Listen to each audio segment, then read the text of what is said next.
we are going to be talking today about negotiations. Obviously, this is a photo taken before COVID, back when we could high-five each other. And they don't all turn out that way, right? And that's why we're going to be talking about it.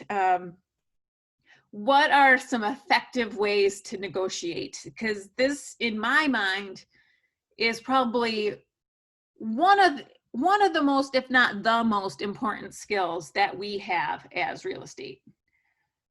This is regular Con Ed. I just got the question, is this legal Con Ed or regular? Is regular.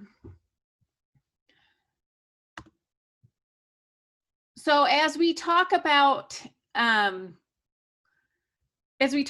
negotiations, I was thinking a lot about Stephen Covey and the 7 Habits of Highly Effective People. I don't know if any of you have read it. It's an excellent book. I actually haven't read the book, even though I love to read. I've listened to the audiobook many, many times.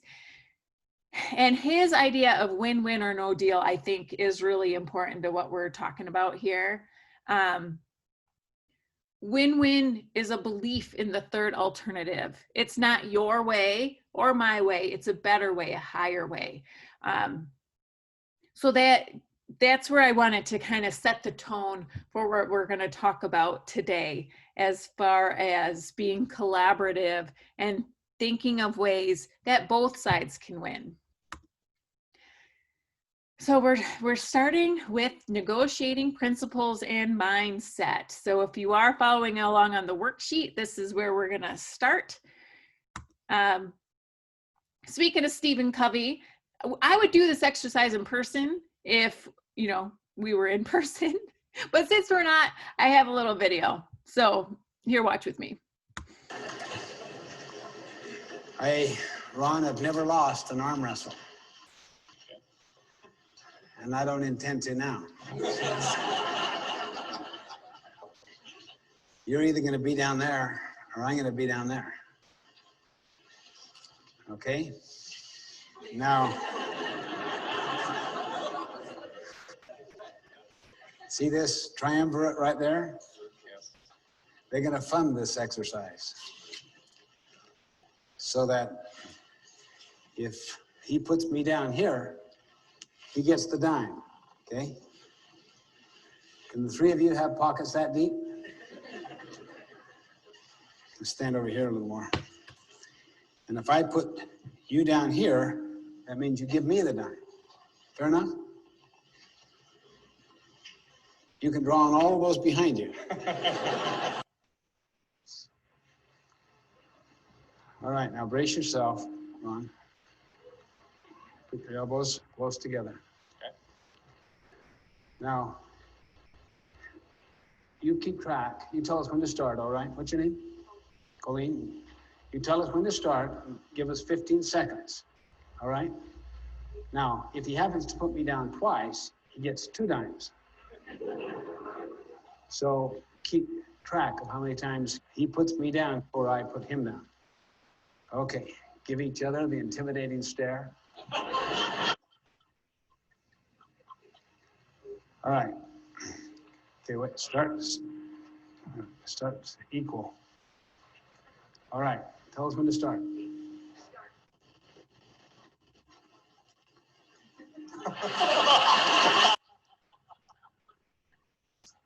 It's faster if we both win. Yes, I see.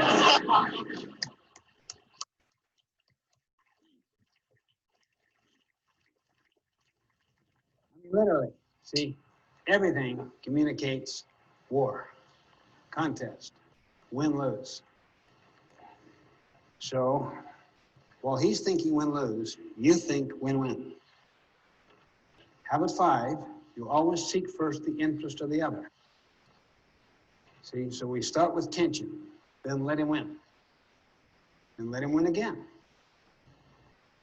So gradually, he starts to learn what's truly efficient.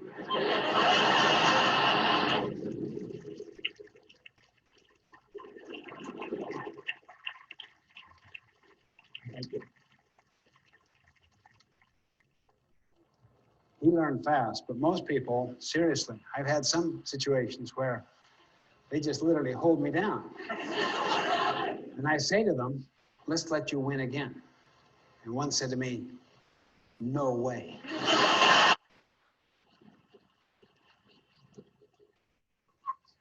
mean, seriously, win-lose poisons the mind.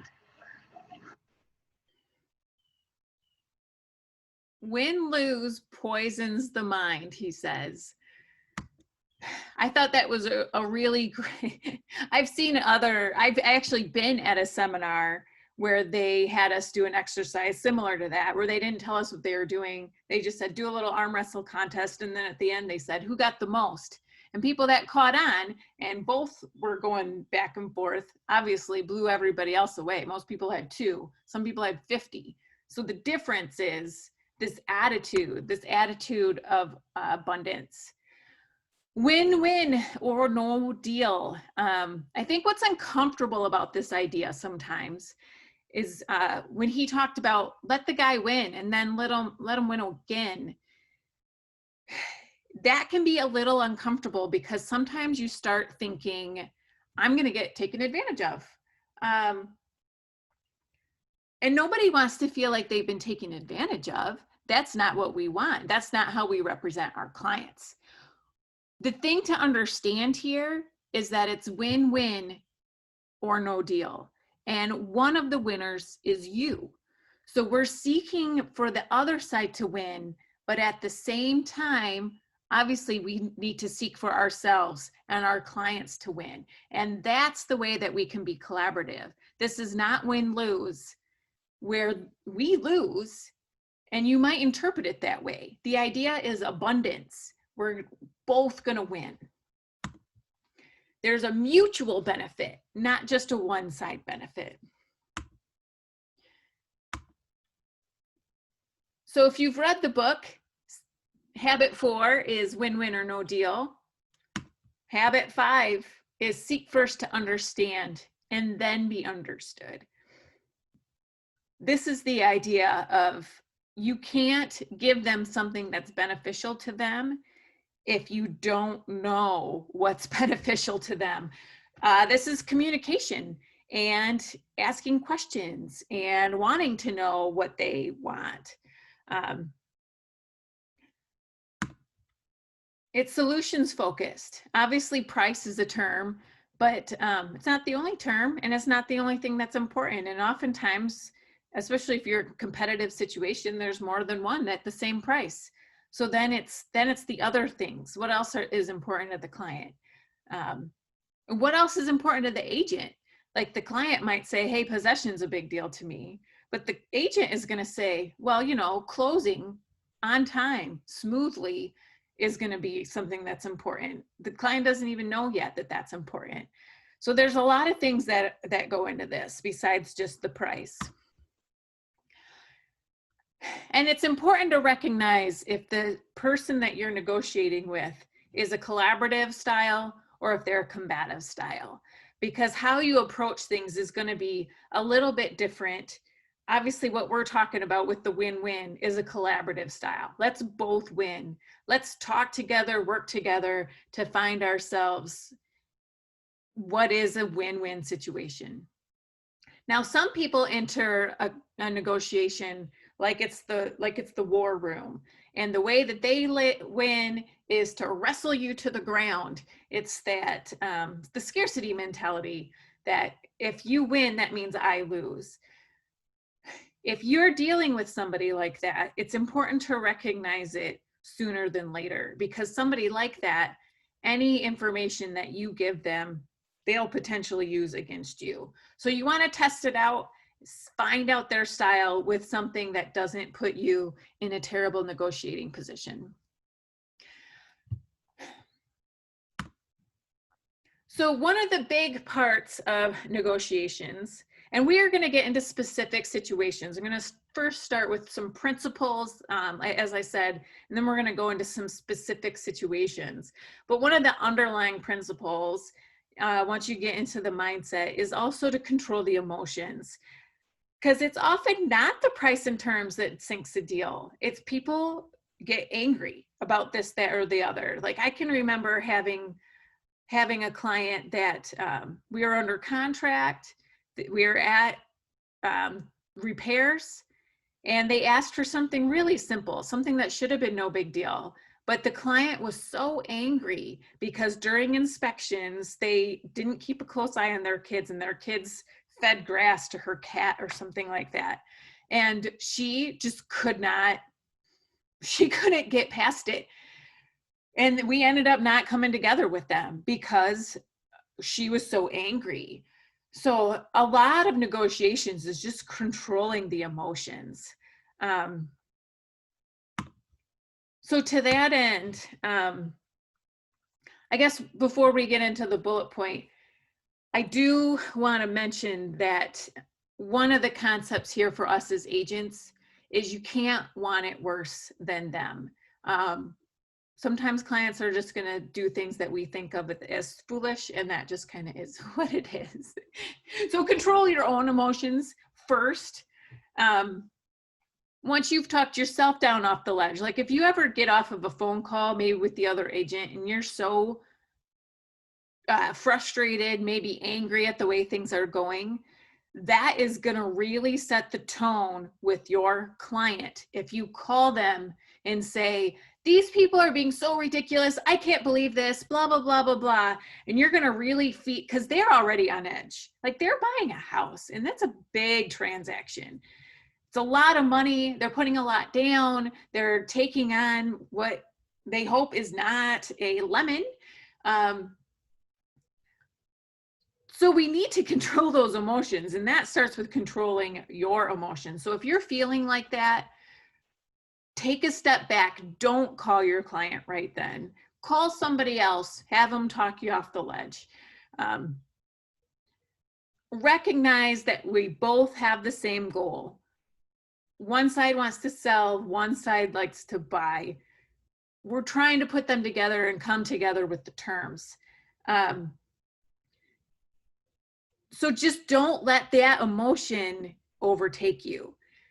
And then when we approach the client, we want to use de-escalating words. Things like, that's fair. If I were on their side, I can see why they would want that. It's reasonable that they would ask for that. You would see things their way if you were on their side of the transaction. Helping them to see the other side instead of just like, that's ridiculous. I can't believe this. They're so selfish. No, of course, they're looking out for their own interests and what's a win for them. And you're looking out for what's a win for you, of course. But if we can see their point of view, maybe there's something else.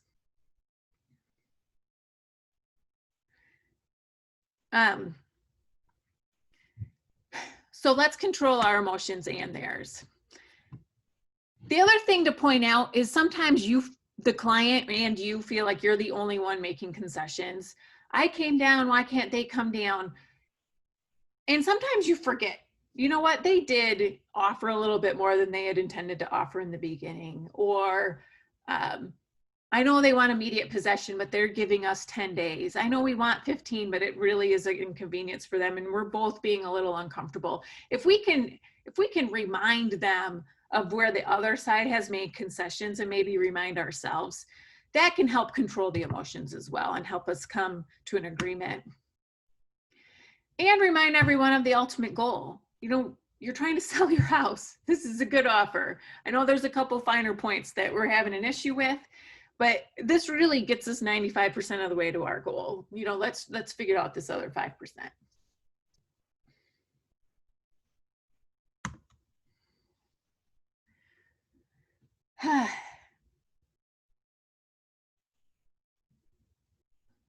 All right, I see some things in the chat, but they're great stories, and I appreciate you guys participating there. So thank you for that. Another principle is never assume that the other side is going to say no. If you're listed for 400 and you get an offer for 380, your first reaction might be, man, living, we're just too far apart. And so you don't even counter, you don't even try. And my philosophy of life is maybe we are too far apart, but we won't know unless we counter them. So I always respond. We might not eventually get together. It's hard to say until you try. Always try. Always make them be the ones to say no. Don't say no for them. Because no deal is dead until you completely stop the volley. If we can keep, even if it's inches, if we can keep people inching towards each other, and until they say, this is just not going to happen, don't accept defeat. Just keep inching people towards each other. Again, we both have a goal of you want to buy, you want to sell. So work with the other agent. That's part of why we're involved, is to try to get the emotions out of things. We can be the dispassionate third party speaking with their dispassionate third party. Let's see if we can come up with some ideas to collaborate, figure out the win-win. And I guess this comes back to the emotions too, but don't be offended. Sometimes when people are lowballed, they feel really offended. But just remember that they like your house enough that they made an offer on it. Like, that's not offensive. That's great. Maybe it's not the price that you were thinking, but they like your house. So don't take offense. Let's just take that out of it and see if we can come together. Sometimes they're lowballing you just because that's their personality and they want to see if they can get a deal. Doesn't mean they won't come up. Doesn't mean they don't want your house. They just don't want to overpay for it. Now, obviously, that's a tactic that can backfire, because if you go too low, the seller responds emotionally. But that might be all they're doing, and that's not offensive. You just can't. You can understand why they would do that, and those are the kinds of words we use. It doesn't mean we're going to go along with it, but we're not offended by it. We're going to keep the volley going. The other thing that I would say here, as a rule, this isn't true all the time, but just as a rule of thumb, like in that example, it's for $400, they offered $380. Chances are good that they're going to be happy at $390, that they're kind of thinking they want to end up somewhere in the middle, and that's why they offered where they did. That's not always true, but that's a good rule of thumb. So if you counter back at $390, you might have gone there too quickly, especially someone who lowballs kind of likes the game a bit. So don't go straight to splitting the difference. Like in that case, I would probably do like $395 and then have them come back at $390 and you go, oh, okay.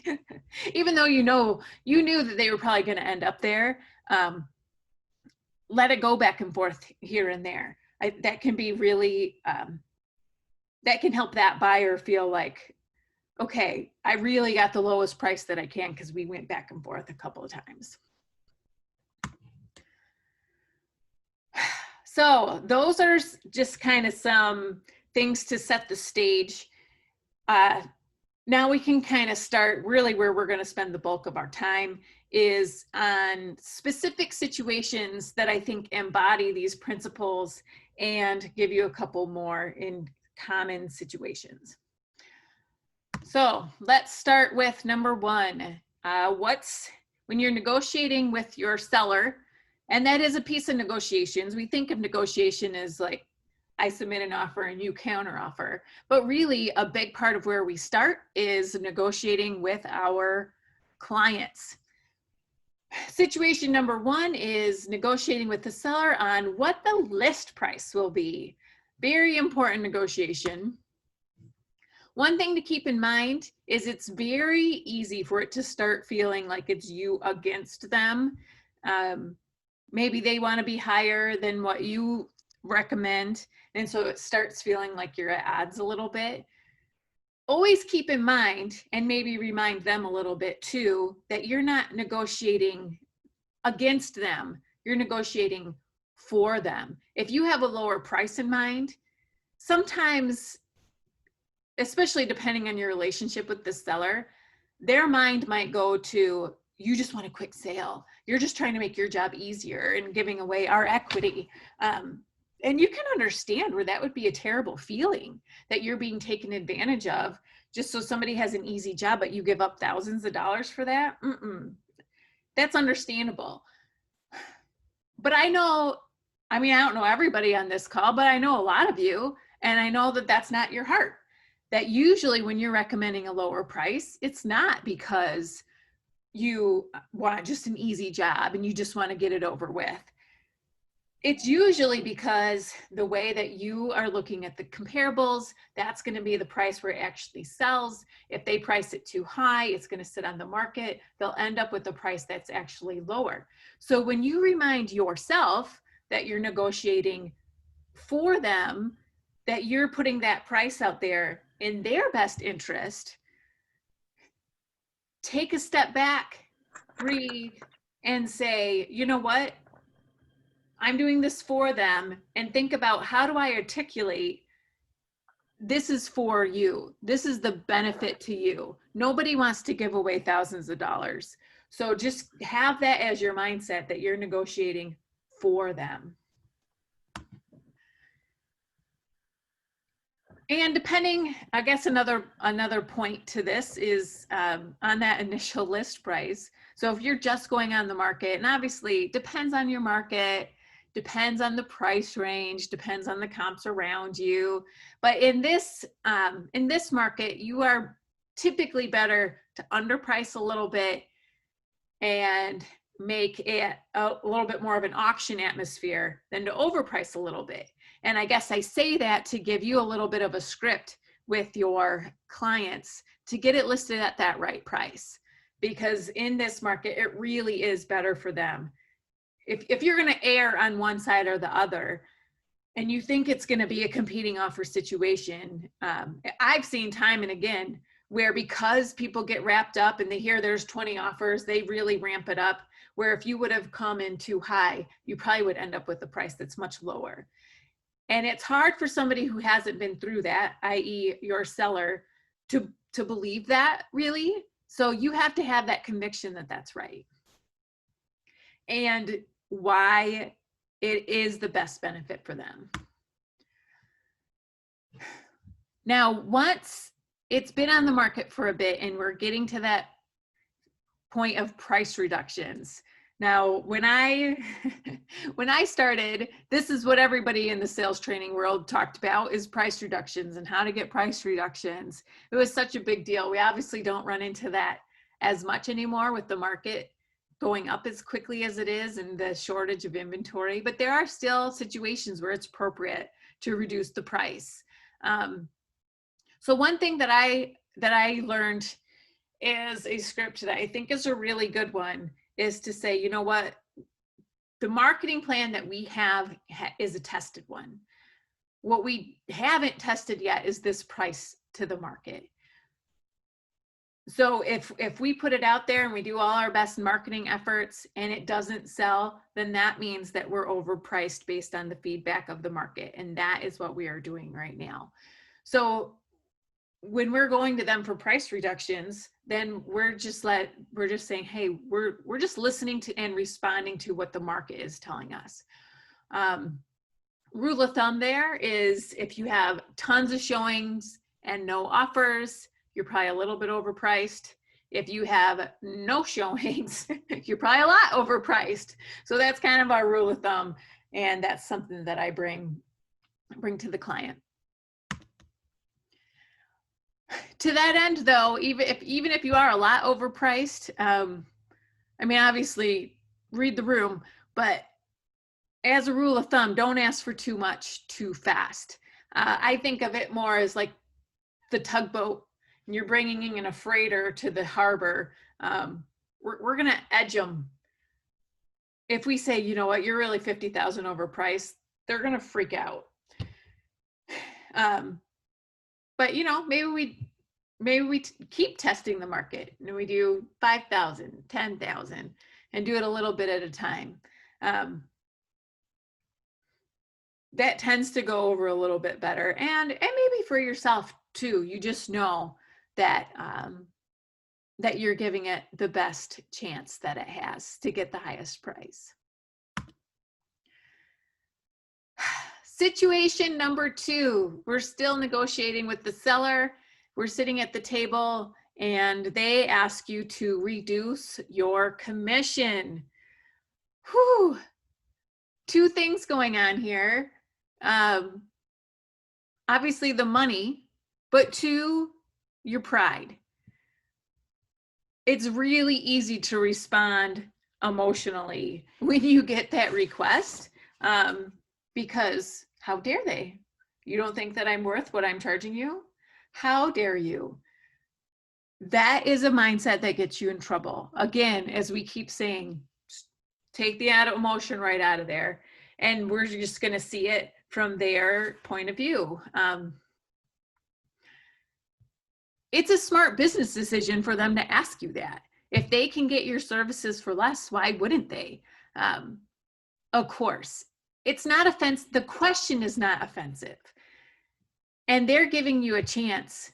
Instead of it rattling around in the back of their mind, I wonder if I could have gotten it for cheaper. They're actually communicating with you and telling you what they would want. I think that's great.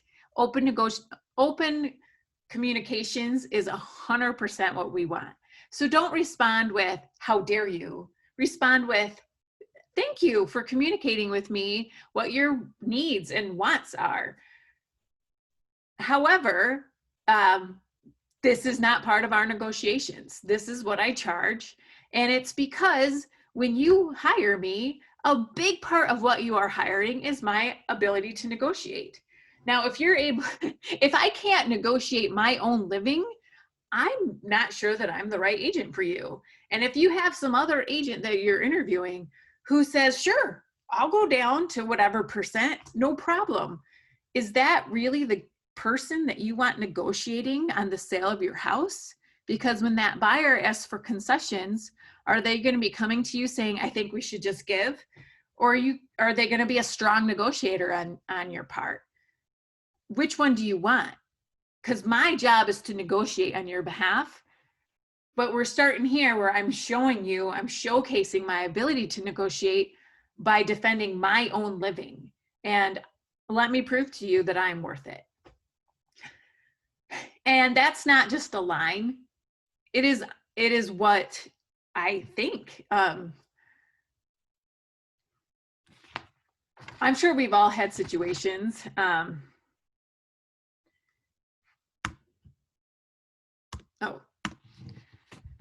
Quick story. When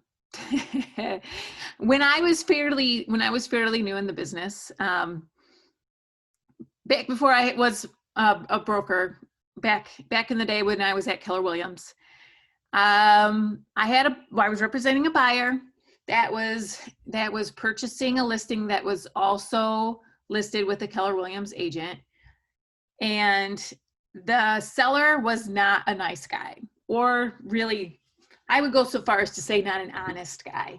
We put in an offer. He countered us verbally. We went back and forth quite a bit. Finally came to an agreement. Okay, great. Why don't you counter us? No, he says, we want you to write it up, which was a little weird. But we wrote it up. And then when he got it, he said, the only way that I'm going to sign this is if both the agents reduce their commission. And at that point, it caused me to feel like if I don't reduce my commission, then I'm the thing standing between my client and the house that they want. He made me feel like I was in the way. The truth of the matter, and what I would do differently if I had it to do today, is he was the one standing in the way. He was the one changing the terms when we had already negotiated. So I went to the buyers and said, hey, listen, this is what he's saying. And they said, oh my word, if you'd reduce it, we'd appreciate it so much. And we'll refer you tons of people, and that would be so great. Why did I go to them and ask for permission? It's not up, their living is not up to me. In hindsight, I wish that I would have gone to them and said, he's refusing to pay my full commission. You're going to have to make up the difference in that case and put it back where it should have been, because the reason I think that is because after the fact, what I heard is that that seller was going around telling the neighbors that, if they just hold fast on commission, that they'll give. Keller Williams agents always give on commission. I'm like, are you kidding me? And then when the seller sold later, they didn't use me. They were thankful, but they didn't respect me. So you need to keep that in mind when you're negotiating your commission. Is, of course, we want their gratitude, but for our ongoing business, we want their respect. And us being good negotiators is what earns respect. Another concept here that kind of falls under the taking things out of your commission is don't pay for things that aren't your fault. Like that story that I just told, that seller being a jerk and changing the terms after we had already come to a verbal agreement wasn't my fault. And I should not have presented it to my buyer like that was something that I should pay for. Of course, they're agreeable to letting me pay for things. So, I mean, I have paid, like even just this summer, I went over a purchase agreement. This is where dot loop is hard sometimes. I looked at it on my phone. I sent it over to the seller for signature. All the major terms looked right. I didn't notice that they had checked the box that they wanted a new survey.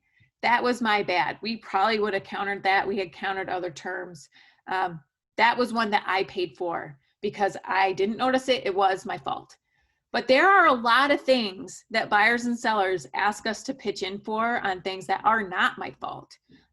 It's not my fault if you, it is definitely not our fault if, let's just say, like I had somebody that bought and then just a year later they're selling again. They didn't have a ton of equity. That's not my fault. Or there's a repair that comes up. There might be situations where we want to pitch in. I'm not saying never help, of course, but don't overown the problem. Don't feel like you're the one standing in the way of the transaction. You're the one enabling the transaction and you deserve to be paid for that. So just go in with that confidence. You definitely deserve to be paid for your services. And there are a lot of things where I just am silent. Unless somebody directly asks me to contribute, I'm not gonna. Honestly, I very, very rarely do anything. I'm not saying never. There are situations where you just want to be nice and it's not you laying down and saying, take advantage of me. But I really take it to heart that, that I'm earning their respect. And by doing that, by being a good negotiator for myself and for them. So don't pay for things that aren't your fault and don't overown them. But do pay for things that are. That's how, I mean, take personal responsibility. Like in the case of that survey, I don't think I even told them that I did that. Maybe I should have. But that's how you earn some loyalty. Things that are your fault, pay for. Things that aren't, make the buyer and seller pay for. Okay. Now, situation number 3, we're negotiating with our buyers. Especially like I have a sweet little couple that I'm working with right now that we've put in, I think like 4 offers, which is, I don't like not winning. That's more offers than I like to put in, frankly. And apparently I need to do a better job negotiating with them because that's where you start in putting in a strong offer. So couple points there is, it is up to them. How badly do you want it? And that's how we really need to term things. I kind of started using this, I guess, script, if you want to use it, that when HUD homes were really big and we just didn't know. You were bidding online. You didn't know if you were one of 1 or one of 2,000. You will never know that. So the question that I would pose to them is, what's the price where if you don't get it, you're okay with it? What you don't want is to go in and then let's say you offer 200. Later you find out the winning bid was 203. And you say, man, if I would have known that all it takes is 203, I would have done 203. Well, then 200 shouldn't have been your offer. This is highest and best. How bad do you want it? What's the price where if you find out, sorry, that wasn't high enough, that you would say, you know what, that's okay, because that's as high as I was willing to go for that house. So you really need to make them think, because sometimes it is an extra 1,000 or 2,000 or 5,000. What really is your highest?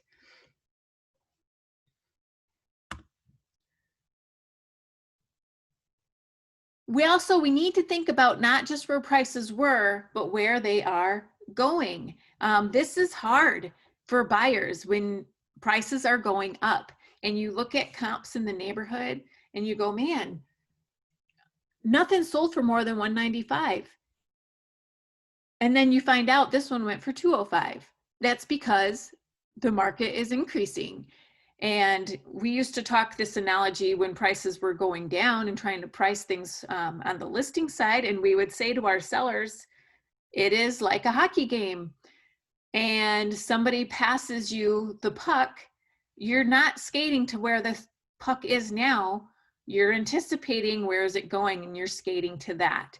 So this same script that used to work on sellers and making sure that even though their neighbor had sold for this and that, that you're going to need to be slightly lower, because unfortunately that's how the market is going.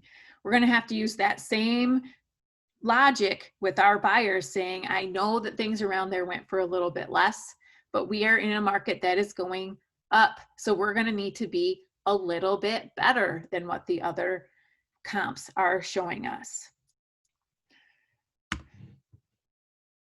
Situation number 4,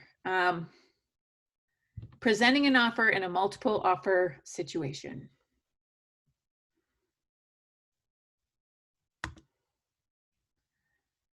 Put together your best offer, both price and terms.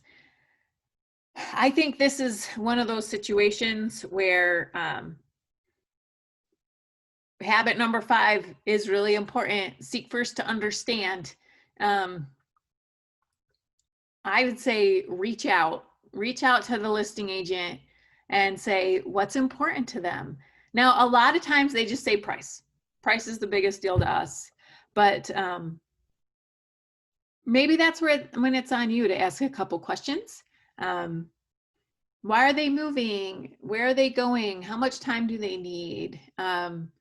I mean, obviously, you don't want to pry too much into things that are personal, but if there are things out there that would be helpful for you in putting together something that's important to them,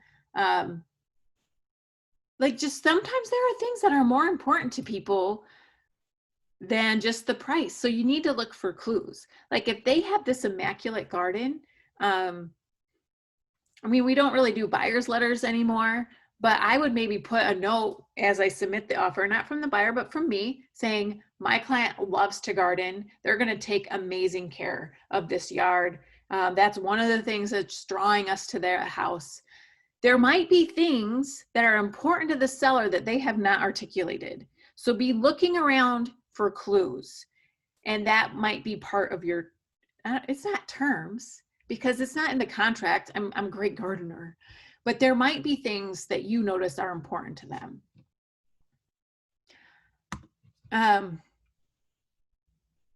Again, skate to the puck. And especially if you're in a situation, there's 20 offers, you gotta think about how bad do you want it and bid accordingly. And then again, this gets back to the communication thing. You gotta sell it a little bit.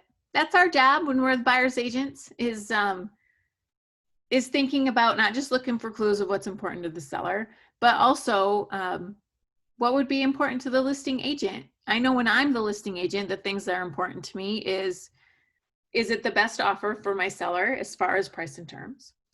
But also, do you have a good lender? Is it gonna close on time?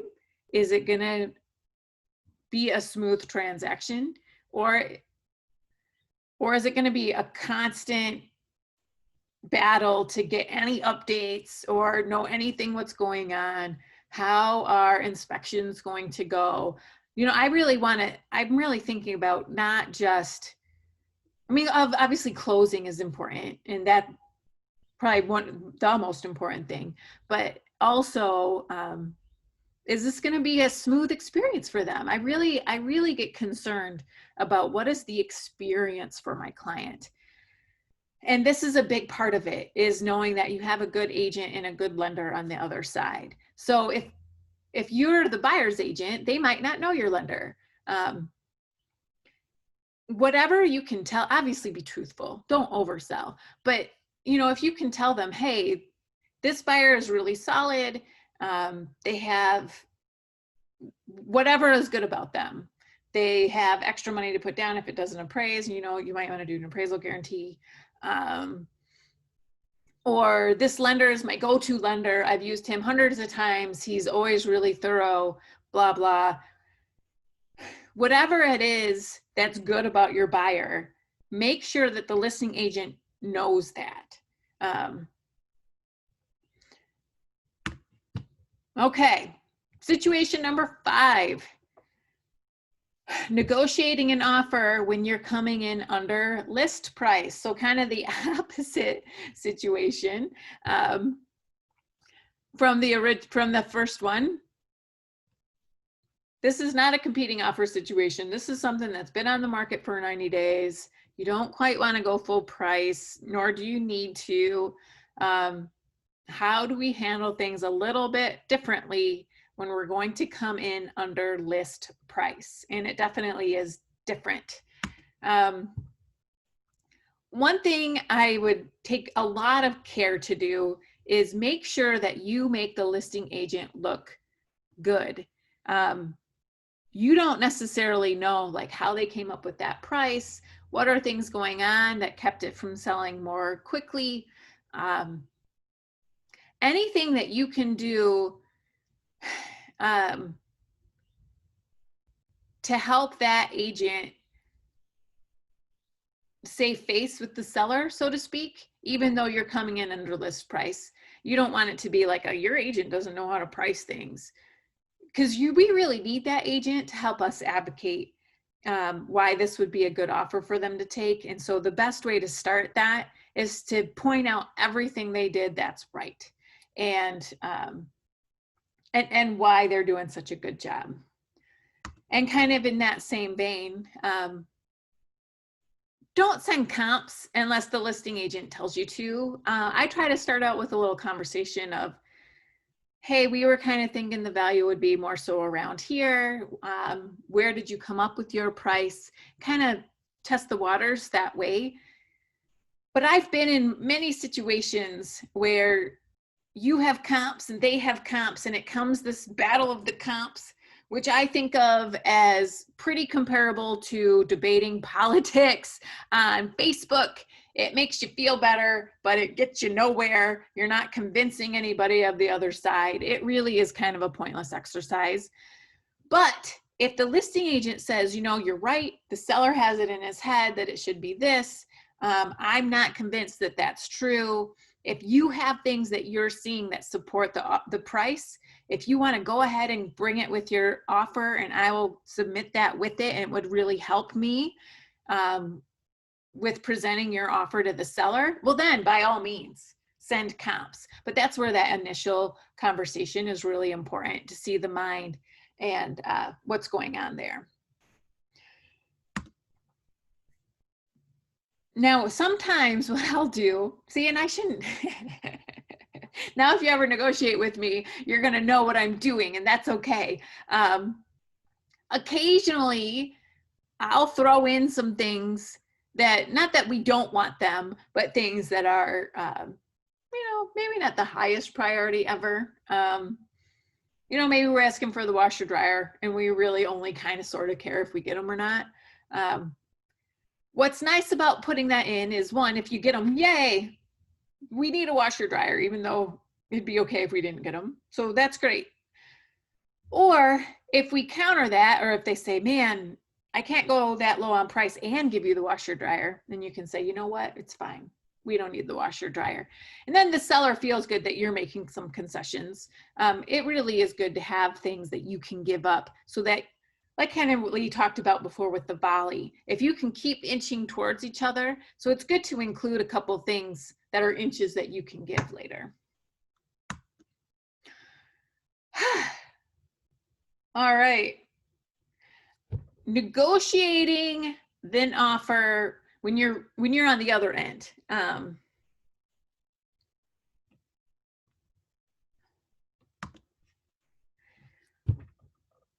Like we talked about before. So if you're the seller, if you're representing the seller and you just got a lowball offer, like we talked about when we said don't say no for them, this is the situation where you say, never say we're just too far apart and just refuse to counter. This is someone who took the time to make an offer on your house. Now, it might not go anywhere.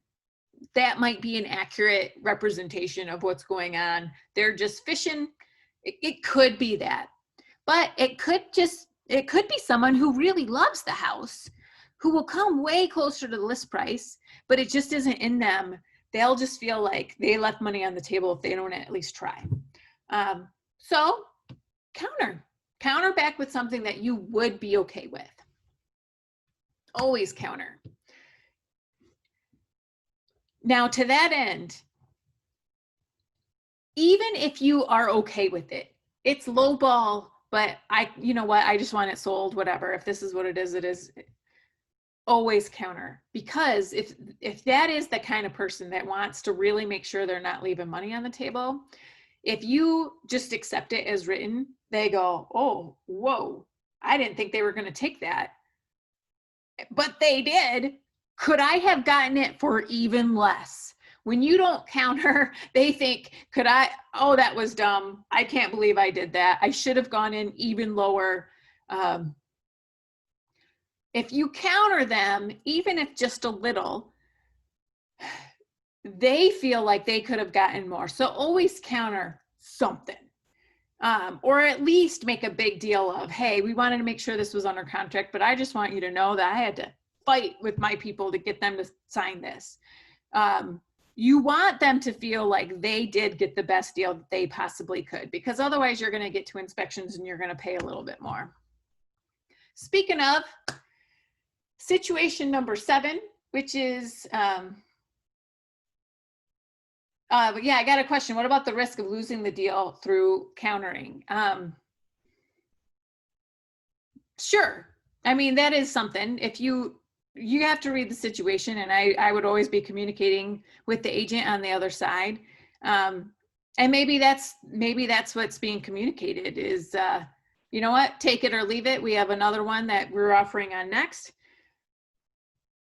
But then in that case, make a big deal. This is the lowest we can go. Not that you won't negotiate health and safety issues, blah, blah, but you just have to be aware of how they're feeling, which is they're feeling like I want the best deal that I possibly can. And if they don't leave that negotiation feeling like they got the best deal that they possibly could have, you're going to pay later. So as long as you're keeping that in mind in how you're communicating with the other side, make sure that they're feeling like they got the best deal that they possibly could. So whether you make them feel like that because you countered them or because you communicated it in a different way, but just make sure you're meeting that emotional need of wanting to get the best deal that they possibly can. So now we're under contract and we're going into negotiations. I'm going to kind of talk about that from both sides. There's 2 things that we're actually negotiating here when we're talking about repairs. We're negotiating the expense of the repair and we're negotiating the effort of the repair. So how are we going to structure it? And that's going to be something that we need to be communicating. Like sometimes the seller, they've already moved, they're not local, they don't have the resources, it's going to delay things. The effort of the work is the bigger deal than the expense of the work. Sometimes margins are really skinny and the expense of the work is a bigger deal than the effort of the work. So you have to gauge the situation and find out the expense or the effort and which is more important to both sides. Negotiating with a buyer client. So that's when you as an agent and your buyer is saying, hey, I got this inspection report. I'm really nervous about this, this, this, this, and this. Keep in mind, we're in a hot market and the likelihood of there being a backup offer, I mean, it's real. That is a real possibility. Or even if there's not a formal backup, they might just say, you know what, forget it and call everybody else that made an offer, right? Like they can procure a backup offer if they don't like your list. So just keep that in mind that once you submit a addendum for repairs, that opens up the possibility of them taking some kind of backup offer. So what I've done to that end sometimes, and just take it for what it's worth, is if it's a repair that they want, but it's not worth losing the deal over, I'll ask them verbally and I won't make it part of the contract. Obviously the risk there is that the seller says, forget you, I'm not doing that. And they aren't under any contractual obligation to do that. So you have to explain that that's the risk if we put this out there verbally. A lot of people will do, though. I'm often surprised how just asking and they'll do it before we even need to put an addendum, depending on what it is, obviously. And the bigger ticket items, the ones where it needs a new roof, it's going to be 10 grand. We don't want to leave that to their goodwill. We're going to have a different conversation, but something that's a new roof, 10 grand is going to be something where the buyer would be willing to walk away, most likely. So put things in an addendum that they're willing to walk away over and make sure that they know that that's the risk. I had a couple years ago, a contract that, I mean, the buyer was really indecisive. It took them a while. Anything that they did, they were super annoying to work with, and just everything was taking forever. In the meantime, we got a backup offer, somebody that was really excited about the house. They couldn't wait to move forward. Their parents lived nearby, something like that. And I said, man, you guys, you're one day too late. And they said, well, let's put in a backup offer because we really love this house. And then the first buyer sent me an addendum for $1,000 for radon repair. And we didn't say no, we just canceled the contract because we had a backup offer that was a lot better. So we were really thankful for that $1,000 addendum. And the guy's like, no, we don't need it. They're just asking. Too late, man. So you just have to be aware that that is a possibility. Now, when you're presenting that to your seller, obviously health and safety issues are more than okay. We want it to be safe. We want it to be financeable. You know, if there's repairs that we go, man, there's flooring missing here, I don't know if that's going to finance. I mean, those are things that I like to ask. Okay, I see that question. I'll get to that in just a second. Actually, as soon as this slide is over, we're going to get into Q&A. Go ahead and focus on the health and safety issues. Sometimes it's tempting to say, I want this, and I want this, and I want this, and I want this. And I know probably the grand majority of us have received those addendums, and you go, oh man. It's harder to win when you have a whole bunch of stuff. Focus on things that are truly important. And communicate that there are things that you're passing on, because when you're telling the seller, I want this, this, this, this, and this, they're like, this is our new house. We've lived with it this way for years. Why are all these things so important? And it kind of makes them mad. So if you can say, listen, we think this is an important issue and we don't have the resources to deal with it, but we also saw this, this, and this as an issue. We do have the resources to deal with those things. We're going to take on those things if you can take care of this. And just make sure that both sides know that both sides are sharing in the burden of those repairs. I'm going to talk out both sides of my mouth here, and I still am not saying put in a huge laundry list. But if you have a couple big things, or maybe a couple small things that you care about and a couple small things you don't care about, it might be worthwhile to include a couple of those small things that later you can say, never mind, don't worry about it. If you can just do this one thing, you know, we'd be so grateful, and let's just move forward. Sometimes it's okay to put in things that that you want to concede later, that you'd be willing to concede later. Again, read the situation, weigh your risks. You don't deal with each of them the same way, but occasionally I'll do that, where I'll put in something that I think, you know, if we got it, that'd be great, but I'm glad you're willing to do that yourself. Let's see what they say. And if they're not willing, then we can just take that off the table and keep things moving. So some of that is framing things for your buyer, saying, you know what, let's ask for it, knowing that we're willing to concede it. And then they're not mad when they have to concede it, because that was in their head that they might have to.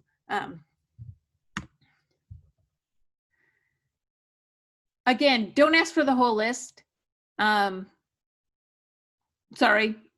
If you're on the seller side and you're negotiating with the buyer and you receive a laundry list, your reaction might be, what are these people doing?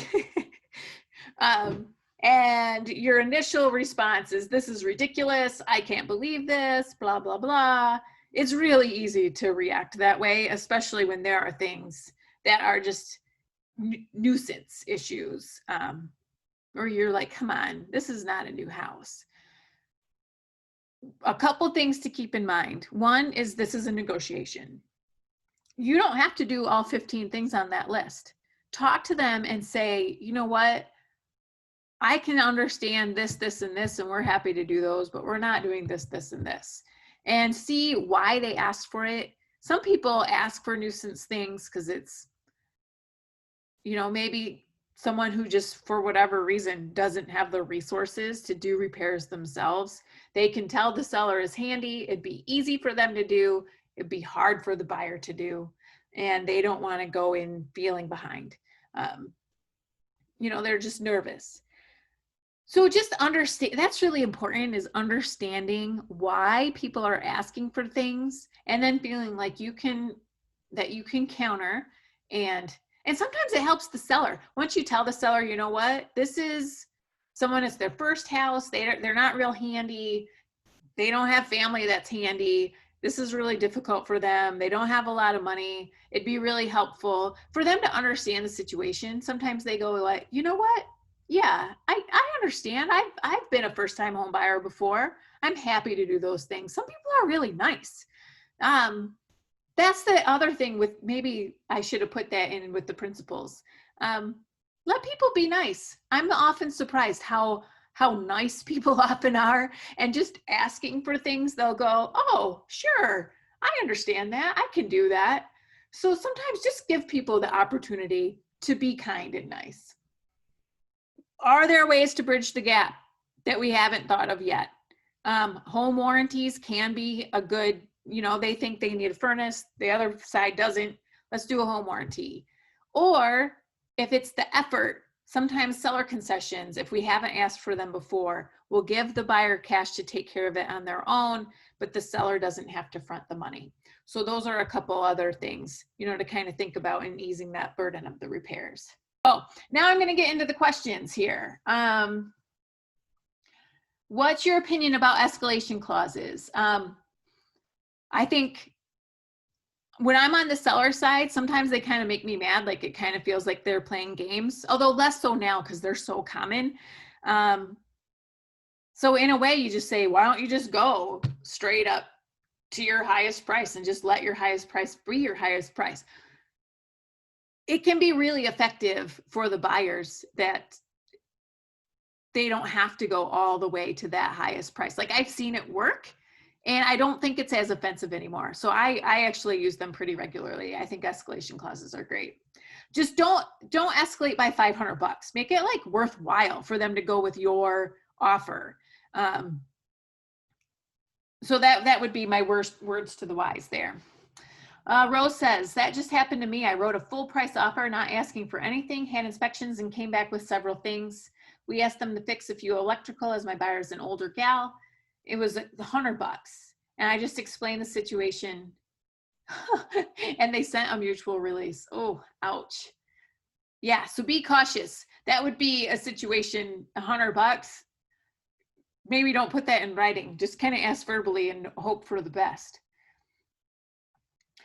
If as the seller's agent, you have asked for highest and best, would you still counter? Sometimes I do. I'm assuming you're not talking about inspections. You're talking about in that initial thing. If nobody is giving you the terms that you want, I would go to the person that I either think is going to be the easiest to work with or that are the closest to what I do want and say, listen, and I've had this happen to me before, thank goodness, where there was 2 offers. They came to me and said, listen, $2,000 more and you're going to be the highest one, but I've worked with your lender before. I've worked with you before. I know that things will go a lot better. Do you think you could do $2,000 more? So yeah, even though it's highest and best, there's nothing holding you back from still countering if that's the right thing for your client. When you have multiple offers as the listing agent, how do you share with your seller if you have an offer from an agent or a lender who you've had bad experiences with in the past? That is a good question because we definitely do not want to violate ethics. I tiptoe around that one. That is a really, I definitely don't say this agent is awful. You're going to have an awful experience. I'm more willing to say that about lenders, not about a particular person, but maybe the bank. Just say, you know what, I've had a couple bad experiences with them. We might want to think twice about that. And I guess it would depend on the issue with that agent and how I word things, or if I just kind of don't verbalize that, but just encourage them towards the other offer, saying, man, I don't know if this one, and usually there's red flags within the purchase agreement that you can point out without saying this agent is terrible. Things like the blanks aren't all filled in, or, you know, just things like that where they're not being thorough, and you can point that out without saying, oh yeah, I've worked with this guy before and he's a train wreck. You can just say, you know, look at the quality of this. Even though that price is a little bit better, none of this is filling me with confidence. I think there's other things that you can bring up.